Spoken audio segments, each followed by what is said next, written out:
Breaking news చూస్తున్న మోహన్ బాబుకు తెలంగాణ హైకోర్టులో ఊరట లభించింది. పోలీసుల విచారణ నుంచి మినహాయింపించింది. అంతకుముందు పోలీసులు మోహన్ బాబుకు వారి కుమారుడు విష్ణుకు మంచు మనోజ్కు నోటీసులు ఇచ్చారు విచారణకు హాజరు కావాలంటూ.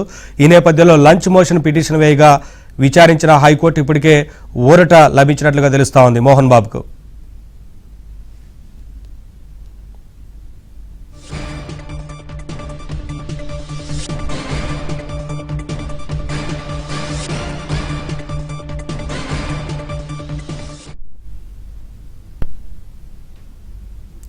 మోహన్ బాబుకు తెలంగాణ హైకోర్టులో ఊరట లభించింది. పోలీసుల విచారణ నుంచి మినహాయింపించింది. పోలీసులు అంతకుముందు మోహన్ బాబుకు మరొక వైపున మంచు విష్ణుకు మంచు మనోజ్కు నోటీసులు అందించారు విచారణకు హాజరు కావాలంటూ. కానీ హైకోర్టులో లంచ్ మోషన్ పిటిషన్ వేసిన నేపథ్యంలో విచారించిన హైకోర్టు ఊరటించినట్లుగా తెలుస్తా ఉంది. ఇదే అంశానికి సంబంధించి మరింత సమాచారం మా కరెస్పాండెంట్ శశి అందిస్తారు. శశి,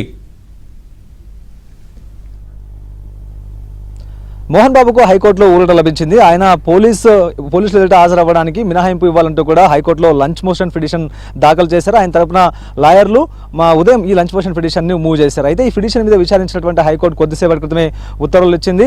ఇక పోలీసుల ఎదుట హాజరవ్వడానికి మినహాయింపు ఇస్తున్నట్టు ఉత్తర్వుల్లో పేర్కొంది. ప్రధానంగా ఇక మోహన్ బాబు ఇంటి వద్ద సిచ్యువేషన్ ను పరిశీలించడానికి ప్రతి 2 గంటలకు ఒకసారి కూడా పోలీసులు ఆ సిచ్యువేషన్ గమనిస్తూ ఉండాలి. ఎప్పటికప్పుడు పరిస్థితిని సమీక్షించాలంటూ కూడా పోలీసులకు ఆదేశాలు కూడా జారీ చేసింది. మరోవైపు ఈ పిటిషన్ మీద విచారణకు ఈ నెల 24వ తేదీన వాయిదా వేసినట్టుగా కూడా ఇప్పటికే కొద్దిసేపటి క్రితమే సమాచారం. ప్రధానంగా సిపి రాచకొండ సిపి ఇటు మోహన్ బాబుతో పాటు మంచు విష్ణు మంచు మనోజ్లకు నోటీసులు జారీ చేసింది. జిల్లా అదనపు మేజిస్ట్రేట్ హోదాలో రాచకొండ సిపి ఈ యొక్క నోటీసును జారీ చేశారు. గత 2 రోజుల క్రితం వరకు కూడా జరిగినటువంటి పరిణామాలు, గత 2 రోజుల నుంచి జరుగుతున్నటువంటి పరిణామాలు కావచ్చు, రాత్రి మోహన్ బాబు ఇంటి వద్ద జరిగినటువంటి ఉద్రిక్తత పరిస్థితులను కూడా దృష్టిలో ఉంచుకుని ఇక రాచకొండ సిపి నోటీసులను జారీ చేశారు.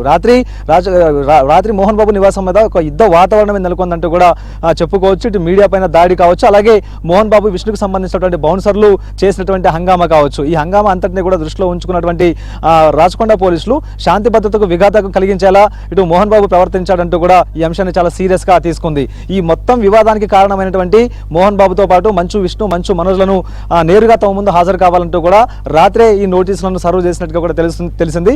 సో ఆ నోటీసుల్లో ముగ్గురికి కూడా ప్రత్యేకంగా నోటీసులు రాచకొండ సిపి ఇప్పటికే సెండ్ చేయడం కూడా రాచకొండ సిపి ఇవ్వడం కూడా జరిగింది. ప్రధానంగా ఇందులో ఒక అంశాన్ని చాలా స్పష్టంగా రాచకొండ సిపి పేర్కొన్నారు. ప్రధానంగా ఇక ఈ ఎలాంటి వివాదాలు లేకుండా శాంతి భద్రతలు విఘాతం కలిగించకుండా ఉండేందుకు వీలుగా ₹1,00,000 బాండ్ ఇచ్చేలా ఆదేశాలు జారీ చేసేటటువంటి పరిస్థితి ఉందంటూ కూడా ఆయన చెప్పినటువంటి సందర్భం కూడా ఉంది. అయితే ఇదే కాకుండా ప్రధానంగా మంచు మనోజ్ ఇప్పటికే వెళ్ళి రాచకొండ సిపి ముందు హాజరయ్యారు, విచారణ ఎదుర్కొన్నారు కూడా.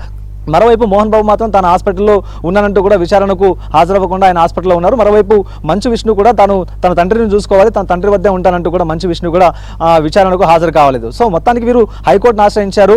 రాచకొండ సిపి ముందు హాజరవ్వడానికి తమకు మినహాయింపు కావాలి అంటూ కూడా లంచ్ మోషన్ పిటిషన్ ను దాఖలు చేశారు. అయితే తాను భద్రతను కోరాను, తన ఇంటి వద్ద అనుమానాస్పద వ్యక్తులు సంచరిస్తూ ఉన్నారు, మరోవైపు తన ఇంట్లోకి మంచు మనోజ్ దంపతులు అసాంఘిక శక్తులను ఇంట్లోకి తీసుకుని వస్తూ ఉన్నారు, దీనివల్ల సీనియర్ సిటిజన్ గా ఉన్నటువంటి తన మాన ప్రాణాలకు ఇబ్బంది కలిగించేటువంటి అంశం అంటూ కూడా ఆయన తన పిటిషన్ లో పేర్కొన్నారు. తనకు రక్షణ కావాలంటూ కూడా పేర్కొన్నారు. ఆ పిటిషన్ లో ప్రధానంగా తన ఇంటి ముందు పోలీసు పికెట్ కూడా ఏర్పాటు చేయాలంటూ కూడా ఆయన ప్రత్యేకంగా ఆ పిటిషన్ లో కోరినట్టుగా కూడా తెలుస్తుంది. సో ఇన్ని అంశాలతో పిటిషన్ ను దాఖలు చేసినటువంటి సందర్భంలోనే ఈ లంచ్ మోషన్ పిటిషన్ మీద కొద్దిసేపు క్రితమే విచారణ కూడా జరిగింది. అనంతరం ఇటు మోహన్ బాబు తరపున లాయర్లు వాదనలు విన్నటువంటి హైకోర్టు న్యాయమూర్తి మాత్రం కొద్దిసేపు క్రితం ఉత్తర్వులు జారీ చేశారు. ఇక ప్రతి 2 గంటలకు ఒకసారి మోహన్ బాబుకు సంబంధించినటువంటి ఇంటి వద్ద ఎప్పటికప్పుడు పరిస్థితులను సమీక్షించాలంటూ కూడా చెప్పారు. ప్రధానంగా ఈ యొక్క పిటిషన్ మీద విచారణ ఈ నెల 24వ తేదీ వరకు కూడా వాయిదా వేసినట్టుగా తెలుస్తోంది. శశి, మరొక వైపున విష్ణువుకు సంబంధించి కూడా నోటీసులు ఇచ్చారు కదా, ఈ కేసుకు సంబంధించి ఏంటి?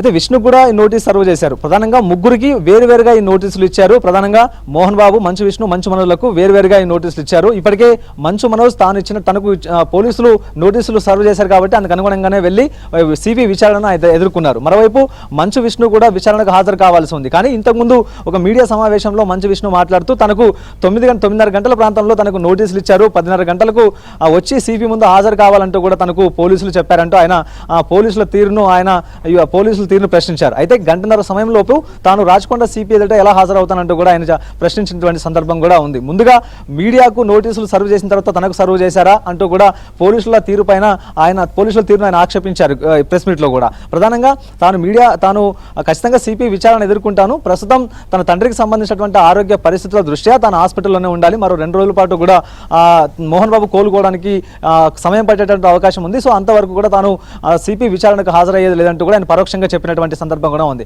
సో ఇలాంటి పరిస్థితుల్లో తన తండ్రి ఆరోగ్యం మెరుగుపడి తిరిగి ఇంటికి చేరుకునేదాకా ఇక మంచు విష్ణు సిపి విచారణకు హాజరు కానట్టే తెలుస్తోంది. సో తనకు ఉదయమే నోటీసులు సర్వ్ చేశారంటూ కూడా ఆయన చెప్తూ ఉన్నారు. వాస్తవానికి రాత్రి నుంచి కూడా ఈ నోటీసులు సామాజిక మాధ్యమాల్లో విస్తృతంగా ప్రసారం అయ్యాయి. సో మంచు విష్ణు మాత్రం తనకు ఉదయమే నోటీసులు అందాయి, 9:30 గంటల ప్రాంతంలో తనకు నోటీస్ అందినట్టుగా కూడా మంచు విష్ణు చెప్తూ ఉన్నారు. ఖచ్చితంగా 2 రోజుల తర్వాత తాను విచారణకు హాజరయ్యే అంశం గురించి పరిశీలిస్తానంటూ కూడా మంచు విష్ణు ఇప్పటికే చెప్పారు.